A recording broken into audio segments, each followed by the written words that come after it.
박용만 대한상인 회장은 정치가 경제를 놓아달라라고 호소하고 있습니다.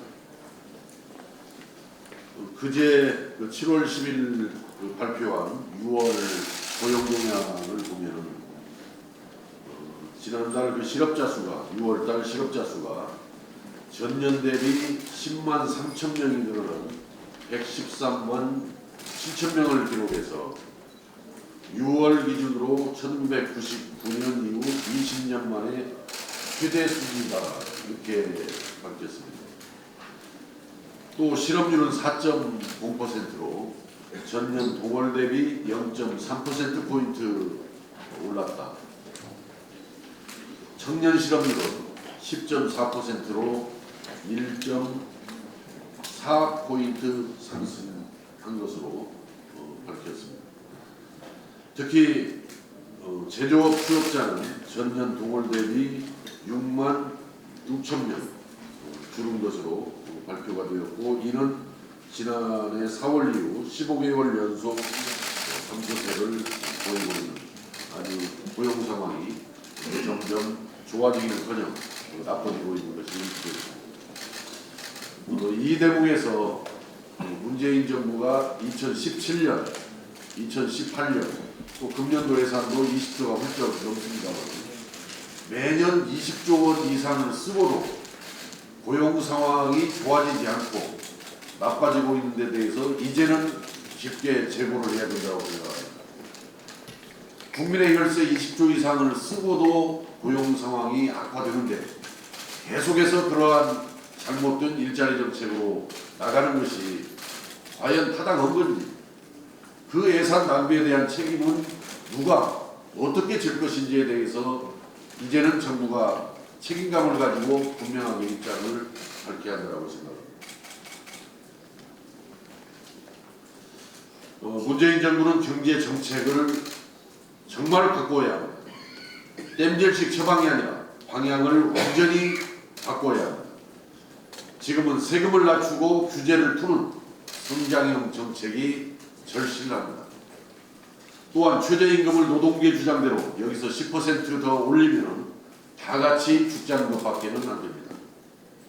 자영업자와 소상공인도 우리 국민입니다. 왜 그들만 고통을 떠안아야 하는 것입니까? 노동계도 고통을 분담해야 합니다. 언제까지 거대 노총 눈치만 보고 있을 수는 없습니다. 정부가 적극 나서서 최저임금 문제를 해결해 주시기 바랍니다. 일본의 무역 규제에 대해 대통령이 경고하고 나섰지만 쉽게 해소될 기미는 보이지 않고 있습니다. 정부는 외교적 노력 등 가능한 모든 조치를 동원하여 다시는 일본이 우리를 무시하지 못하도록 단호한 모습을 보여주어야 합니다. 국민들이 스스로 불매운동을 하는 것은 정부가 대응하는 것이 시원치 않다라고 여기기 때문일 것입니다. 물론 외교의 특성상 함부로 응대할 수는 없을 것입니다. 그러나 일본은 지금 선을 넘고 있습니다. 이제는 경고가 아닌 행동으로 보여주어야 할 때입니다. 강력한 대처를 통해 옐로 카드를 주어야 할 때입니다. 정부의 강력한 대응을 촉구합니다. 네, 정동영 교수님 모두 다른. 언론사 여론조사를 보니까 분양가 상한제에 대해서 55%의 국민이 모든 연령, 모든 지역에서 찬성하는 것으로 나타나 있습니다. 어제 날짜, 오늘 날짜 오마이뉴스 여론조사에서는 분양가 상한제 민간 확대 찬성이 55%, 반대가 23%로 국민적 공감대가 형성되고 있다고 봅니다. 전국 방방곡곡에 집값 때문에 고통받는 청년층 그리고 무주택자를 중심으로 세상이 달라질 줄 알았는데 여전히 집값은 천정해지고 먹고 살기 힘들고 아우성입니다. 민주평화당은 강론으로 3종 세트 분양가 상한제, 그냥 원가 공개, 아파트 후분양제를 줄기차게 주장해왔고, 그 가운데 후분양제는 공공부터 단계적으로 분양원가 공개는 지난 4월부터 일단 실시에 들어갔습니다. 분양가 상한제까지 해서 3종 세트가 일단 시작은 됩니다만 미약합니다. 기왕 정책을 실현하려면 보다 적극적이고 과감한 상태가 됩니다. 그리고 지금 국가가 비상인데요. 지금 한일 무역 갈등과 관련해서 정부에게 요구되는 것은 문제 해결 능력입니다. 의지와 각오, 과학이 문제를 푸는 전방위 능력이 필요합니다. 그러기 위해서 학계 인재풀을 총동원해야 합니다. 그러기 위해서 비서정치를 탈피해야 합니다. 문재인 대통령이 지금 하루 24시간 가운데 과연 국민과 함께하는 시간이 몇 시간이고, 국민의 대표인 국회와 함께하는 시간이 몇 시간이고, 그리고 내각과 장관들과 함께하는 시간이 몇 시간이고, 나머지 비서들과 함께하는 시간이 몇 시간인지 헤아려 줄 것을 촉구합니다. 제3급 정치는 의회 정치입니다. 의회를 상대로 국민과 소통하고, 그리고 국민적 통합, 국민적 의사를 결집하고 통합하는 의회 정치를 최상의 정치로 여깁니다. 중급의 정치는 내각을 중심으로 한 정치입니다. 하급의 정치가 비서 정치입니다. 박근혜 대통령이 응변하고 있습니다. 과연 문재인 대통령은 비서 정치에서 벗어나고 있는지 상황해야 할 시점이라고 생각합니다. 국난 극복을 위해서 비서 정치부터 극복해야 한다 말씀드립니다. 네, 장경환 의원님의 모든 말을 주시죠. 1%대 저성장과 4년 만에 세수 부족은 재정 만능 정부의 위기의 경고등을 보내고 있습니다. 이제 경제 정책 패러다임을 획기적으로 전환해야 할 시점이라고 말씀을 드립니다. 특히 재정 만능 정부의 위기가 닥쳤습니다. 4년 동안 이어온 세수 호황이 막을 내렸습니다. 지난 5월까지의 국세 수입이 작년보다 1조 2천억 원이 더 늘었고, 재정 적자는 36조 5천억 원에 달했습니다. 그동안 정부는 문재인 정부의 주요 정책인 소득주도 성장, 최저임금 인상, 일자리 확대 등 정책에 대규모 재정을 퍼부어왔습니다. 그러나 경제는 더욱 나빠졌고, 이로 인한 세수 부족은 불을 보듯 뻔한 사실이었습니다. 본 의원은 작년 말부터 금년 성장률 2% 밑으로 내려갈 것으로 여러 차례 강조를 했었습니다. 그리고 세수가 작년까지는 초과 세수가 있었지만 금년부터는 반전이 될 거라고 하는 것을 예측을 하면서 정부의 정책 전환을 촉구해 왔습니다만, 불행하게도 이런 전망은 현실이 되고 있습니다. 세계 주요 경제 전망 기관들이 줄줄이 우리 경제 성장률을 1%대로 낮추고 있습니다. S&P도 2.4%에서 2.0을 낮췄고, 피츠도 2.0으로 전망이고, 무디스도 마찬가지고요. 오히려 실물 경제에 더 밝은 전망 기관들, 그래서 농라증권은 1.8%, 캡탈 이코노믹스는 1.8%, 심지어 ING그룹 같은 경우에는 1.4%대의 낮은 저성장을 전망을 하고 있습니다.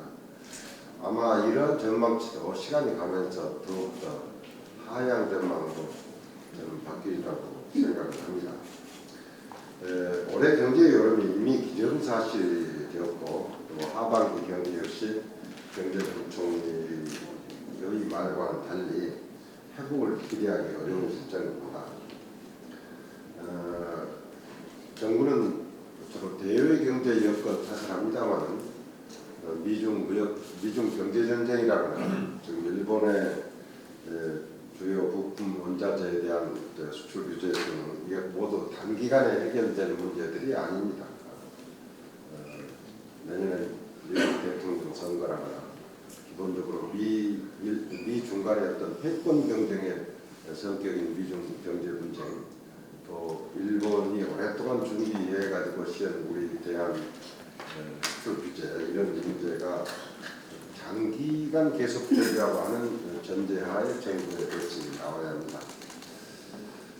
세수 문제와 관해서 그렇습니다. 지금 세수 중에서 소득세와 부가가치세 부족이 매우 심각하고 단지 지금 법인세는 작년보다 약 2조 정도 증수되었습니다만 이건 작년까지의 호황의 결과로 나오고 금년 실적이 반영이 되면 법인세 역시 대폭 적자로 들어설라고 저는 예상을 합니다. 특히 반도체가 엄청난 기여를 했었는데 반도체 경기가 지금 매우 어렵기 때문에 그런 전망을 하지 않을 수가 없습니다. 이러한 지금 이렇게 나타나고 있는 저성장과 세수 부족은 단순히 재정을 투입해서 해결할 일시적인 침체가 아닙니다. 그렇기 때문에 정부는 대외 여건 탓만할 것이 아니라 근본적인 어떤 우리 산업 경쟁력의 제고 차원에서 지금 현재의 저성장과 세수 부족 문제를 바라보아야 한다. 우리 그리고 무작정 재정만 투입해서 할 수 있는 그런 정책으로는 버틸 수가 없는 상황이다. 결코 대한민국 재정이 마이다스의 손이 아닙니다. 그래서 기본적으로 이제 재정 만능주의의 정책에서 벗어나서 제대로 된 산업 정책, 제대로 된 기술 개발, 제대로 된 규제 완화를 해서 경제를 근본적으로 체질을 바꿔서 살려내야 합니다. 정권의 어떤 공약 지키기보다는 중장기로 우리 후손들이 제대로 된 대한민국을 살아갈 수 있도록 국가 경제 전체에 어떤 정책이 필요할 것인지를 냉정히 분석해서 경제 정책 방향을 하루빨리 전환해야 한다. 그것만이 지금 문재인 정부가 해야 할 일이고 이건 심각하게 받아들여야 한다. 하는 점 다시 한번 강조합니다. 네, 조배수 위원님 모두 말씀하시죠.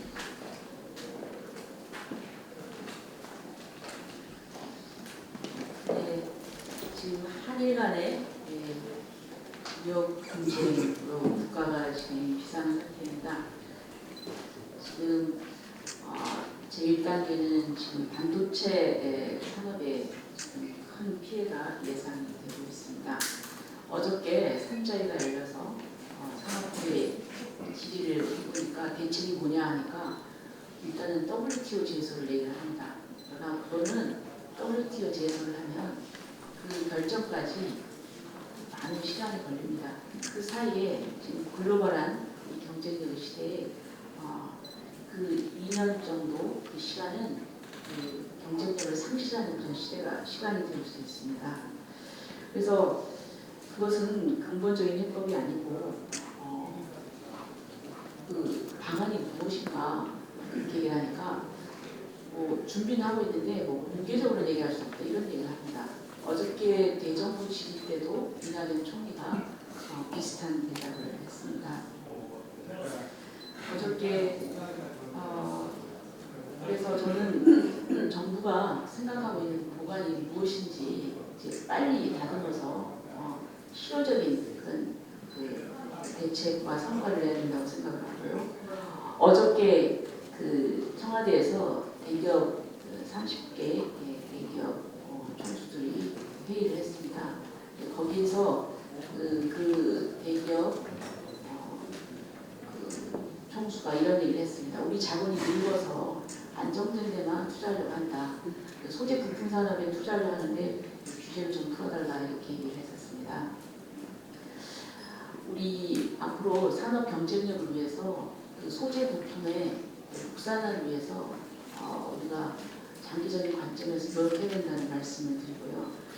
그것과 덧붙여서 또 말씀드리고 싶은 것은 지금 결국은 이 소재 부품 개발하는 데는 대기업과 연관된 중소기업의 역할이 큽니다. 그런데 일선에서 보면은 대기업이 기술 탈취를 하는 그런 그 신뢰가 비일비재합니다. 따라서 이 소재 부품 사업 육성을 하는 데 있어서는 규제를 풀고 정부에서 지원하는 것도 중요하지만 이런 대기업과 관련된 중소기업 간의 기술 탈취나 이런 부분이 공정정대하게 이런 부분이 규율되지 않으면 어렵다 그런 말씀을 드립니다. 그리고 지금 일선에 있어서는 경제가 너무 어렵습니다. 그래서 소상공인에 대한 보호가 절실한데 소상공인 단체가 소상공인 기본법을 제정을 요청했었습니다. 많은 법안이 발의되어 있지만 그 소상공인의 바람을 온전히 담지 못했습니다. 그래서 저희 당에서 그것을 수렴해서 저희 당이 지금 소상공인 기본법안을 성안을 했고 저희가 당론으로 곧 발의할 예정입니다. 이상입니다. 네, 최경환 의원님 발언해주세요. 국회 패스트트랙 처리 과정에서 발생했던 폭력 사태와 관련해서 고발이 됐던 여야 의원들은 정말 즉각 경찰 조사에 임해야 합니다. 특히 경찰의 출석 요구에 응하지 않아서 재소환 통보를 받은 자유한국당 의원들, 야당 탄압이 표적 수사니 운운하면서 법에 맞서고 있는데 경찰 조사에 협조해야 합니다. 국민들이 다 당시 폭력 현장을 다시 켜봤습니다. 단순한 폭행 사건이 아닙니다. 국회의 정당한 회의 진행을 방해하고 물리력을 동원해가지고 폭력 사태가 벌어진 것, 또 심지어 국회의원을 감금해서 회의장 출석을 못하도록 한 것, 여기에 대해서는 분명한 조사와 상업적 판단을 있어야 됩니다. 입법기관 국회가 법을 지키지 않으면서 어떻게 국민들에게 법을 지키라고 이야기할 수 있겠습니까? 국회의원이라는 특권을 이용해서 법 위에 서려한다면 국민들이 결코 용납하지 않을 것입니다. 국회에서 폭력 상태를 방지하자고 국회 스스로가 만든 국회 선진화법을 무너뜨린 이번 사태에 대해서는 분명한 책임을 따라야 합니다. 만일 이번 국회 폭력 사태에 대한 엄정한 조사 처벌이 이루어지지 않는다면 국회 선진화법은 무력해지고 말 것입니다. 그렇게 되면 언제든지 또 국회 폭력 사태는 재현될 수밖에 없습니다. 국회를 폭력으로 얼룩지게 하고 난장판으로 만들어버리고 동물국회라는 비난을 샀던 사건입니다. 자유한국당이 그토록 강조했던 법과 원칙은 더 저대로 간 것입니다. 경찰에게 말씀드리겠습니다. 경찰은 국회의원이라고 해서 봐주기, 눈치 보기 수사를 해서는 안 됩니다. 경찰의 출석 요구에 불응하는 의원들에 대해서 강제 구인을 해서 제대로 조사해야 합니다. 국회 폭력 사태 재발 방지와 법 질서를 제대로 세우기 위해서 엄정하고 철저한 조사를 진행해 주실 것을 촉구합니다. 제가 논평 하나 발표하도록 하겠습니다. 지금 현재 국회에는 국회윤리특위가 없습니다. 그래서 국회윤리특위 속길 특구를 위한 논평을 하도록 하겠습니다. 소속단체 3당의 무능, 무치를 규탄한다. 현재 대한민국 국회에는 국회의원의 윤리 문제를 다룰 수 있는 기구인 윤리특위가 없다. 범죄 행위는 있는데 법원이 없는 것과 마찬가지다. 이대로라면 한국당 17번, 민주당 15번 등 윤리특위에 제소된 38건의 의원 징계안은 아예 처리할 수가 없다. 국민은 자유한국당 새 의원의 5.18 망언에 대해서 분노하고 있지만 국회는 대책 없이 손을 놓고 있게 된 이 황당한 사태에 대해서 누가 책임을 질 것인가? 민주평화당은 국민과 함께 더불어민주당, 자유한국당, 바른미래당 등 교섭단체 3당의 무능과 염치 없음을 규탄한다. 문제가 더욱 심각한 것은 교섭단체 원내대표들이 윤리특위가 종료되어서는 안 된다는 국회 사무처 간부의 지적을 무시했다는 점이다. 3당의 단순 실수가 아니라는 반증이다. 만일 임시국회 일정 합의를 위해서 윤리특위를 의도적으로 희생시킨 것이라면 국민은 3당의 짬짬이를 용서치 않을 것이다. 3당은 지체 없이 윤리특위 속개를 위한 논의에 착수해야 한다. 또한 5.18 진상규명특위 구성을 위한 5.18 진상규명특별법 개정안과 5.18 역사왜곡 처벌법도 통과시켜야 한다. 우리는 3당의 당리 당략에 따른 불온한 합의를 단호히 거부하며 윤리특위 문제를 결코 묵과하지 않을 것임을 다시 한번 경고한다. 이상입니다. 네, 수고하셨습니다. 네. 지금 오늘 그 원내 활동 비공개. 네네. 예, 비공개. 이상으로 모두 발언이 없으므로 비공개로 전환하겠습니다.